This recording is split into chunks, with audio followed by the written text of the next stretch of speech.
Okay, good morning. Hi.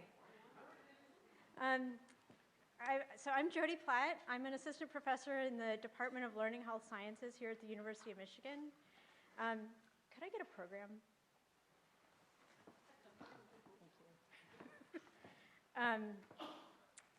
I am very excited to be here this morning. I'm very excited that you're all here this morning.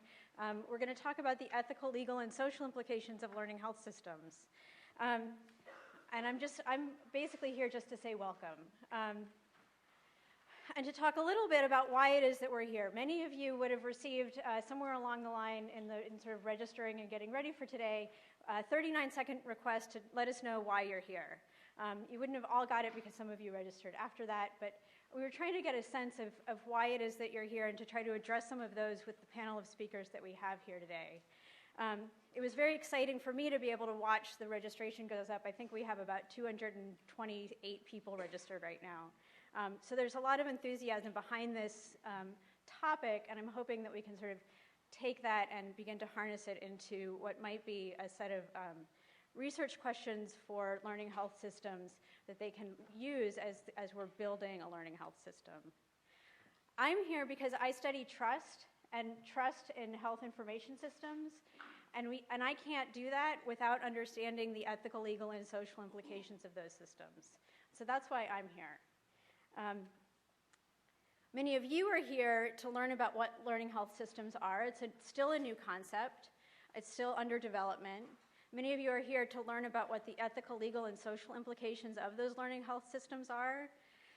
And we have an awesome lineup of speakers. That's your words and mine, but that the quote is an actual quote. And then also you're here to network and talk to other people. Just to sort of give a little bit of a baseline of what a learning health system is, this is the 2011 Institute of Medicine definition of learning health systems are to generate new knowledge as an ongoing natural byproduct of the care experience and seamlessly refine and deliver best practices for continuous improvement in health and healthcare. In many respects, learning health systems are a vision for data and analytics in healthcare to sort of speed up the translation pipeline, to speed up quality improvement, and to make health and healthcare better in the local clinical setting, but also for states, for nations, for the world. As a point of departure, I would encourage you all to recognize that you actually know a lot more about learning health systems and the ethical, legal, and social implications of them than you might think. So many of you are clinicians, you're public health practitioners, you do quality improvement, you do precision medicine, big data, health IT, and all of these are sort of good sort of experience bases for what it is that the learning health system is striving to do.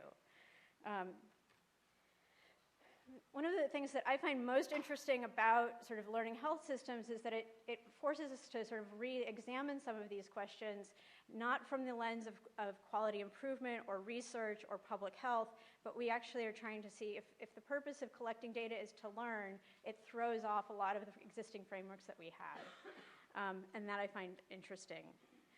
And for the time being, we're sort of punting on many of these questions, which is sort of okay for a little while, but ideally you end up with sort of better field position overall, and so that's my football knowledge. I'd like to thank, so our speakers really are awesome, and I'm excited that they're all here and to hear what they have to say. I'd also like to thank our sponsors, HIMSS, the Department of Learning Health Sciences at the University of Michigan, the School of Public Health, the Brehm Center, the Michigan Institute for Clinical and Health Research, which we know here affectionately as MICHAR, and the Center for Bioethics and Social Sciences in Medicine, or CBSSM. And then our planning committee, raise your hands. Come on, you know who you are. Yeah, Ray, thank you. They're a fabulous group of people. Mary Wines, who you would have met when you registered, and Teva Platt, who is in charge of communications for this event, also sort of stand out as pretty spectacular contributors. Hopefully you will have all gotten buttons, and this is a metaphor that we've used frequently here in the department to describe sort of what's being done in the learning health system space. And a lot of what that work involves is people bringing their shelves, their pinbacks, their mylars, and then people building the machine that enables you to sort of press it and come out with something better. So that's sort of a little bit of background on the buttons. Just quickly, in terms of networking, go ahead, say hello to people. You know people across the room. You can go ahead and start doing that right now. Stay for lunch. I encourage everybody to stretch. So we are sort of a diverse group of people who are mostly in practice, mostly in research. There are people who are literally sitting there doing computer programming, and we have ethicists and people in social science. And that sort of is we can create some pretty interesting, I think, research teams to answer the questions that we have here today. And then get involved and come again, and we'll sort of keep talking about that all day. And then finally, share your thoughts. We do have note takers. We are recording the event. We have an evaluation form that we hope you'll sort of actually complete and give back to us. If you are taking notes on your computer, just email them to us. We'd love to see what you've had to say. And then we're also on Facebook and Twitter. And now Raymond DeVries.